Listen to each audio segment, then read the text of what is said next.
би мөнөө хятад манер өвөр монговын техник морин хорой техник үзэж जैन. Тэгээд ямар явгаа байна таанд нөө харууха санана. Би одоо мөнөө өөрөө үзэж जैन трени.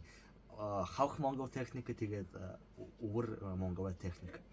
Тэгэхээр би манай до поряду ханину хитов гэж тоохно.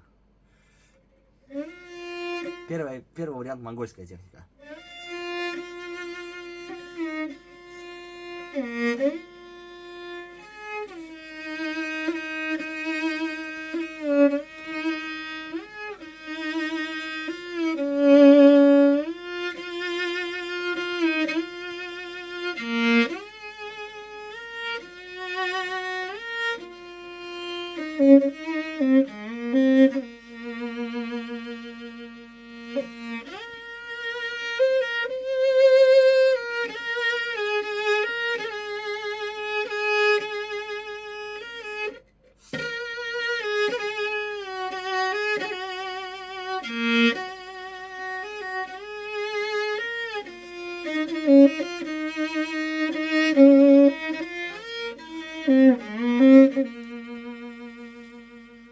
И вот урмонговая техника, как я понял.